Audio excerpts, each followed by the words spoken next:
Hi guys, it's Mark Zickery, Mr. Sci-Fi, also known as Mark Zickery of Space Command. And we are almost at the 50,000 mark in our Space Command Kickstarter campaign. It's amazing. Our target is $30,000 more, $80,000 total. We've got a little more than a week to do it. We are committed to making that goal. So if there's something that you can do to help, we have producers credits, acting roles.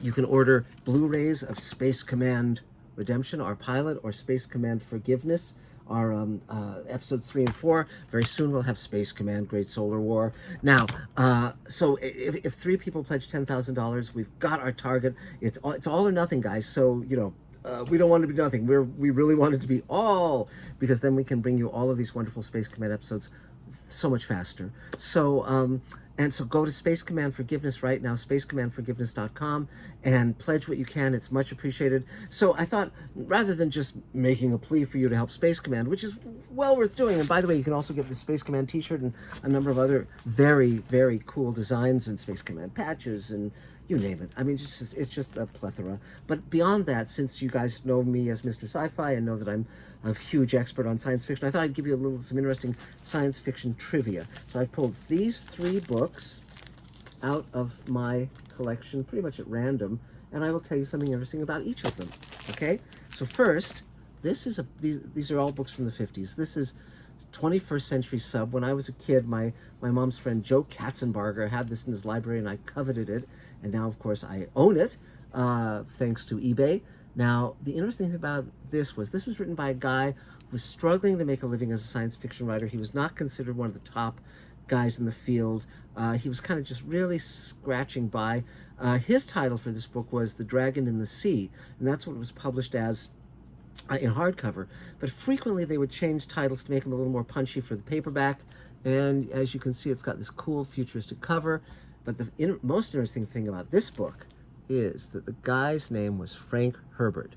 And a few years after this, he would write a book called Dune that would not only win the Hugo for Best Novel, but go on to an enormous success. It would make his career, it would make his fortune. Frank Herbert would be known for Dune as his masterwork, and of course Denis Villeneuve is coming out with a movie of it very, very shortly. So that's fun. Now here's book number 2, City. This is one of my favorite book covers. I think it's got a great robot, but later incarnations of this cover would have something else added. There'd be a robot, but there'd also be something else that was key to this story, and that would be a dog, because this is a story about when humans have left Earth and only dogs who have been boosted so they're intelligent, they talk, and robots remember mankind and sort of look up to them. This won the Hugo for Best Novel as well. Great book, and I highly recommend it. Clifford Simek was an amazing guy. And then finally we get to Operation Outer Space. Now, this is written by a very prolific writer named Murray Leinster, and originally Jorge Borges, the character's name was Murray Leinster in Space Command, but then when I cast Victor Manso, he didn't look like a Murray Leinster, so I named him after Jorge Luis Borges, the amazing fantasist of the Spanish language. Now, this book is also very, very funny, because clearly the artist was bored, so he designed this cover. So if you look at what is in front of this astronaut, there's one thing projecting outward and 2 round things under it, which those of you with any imagination can visualize what that was supposed to represent. So, so you can get this on eBay, guys. So that's about it for now, and we'll talk again real soon. Bye.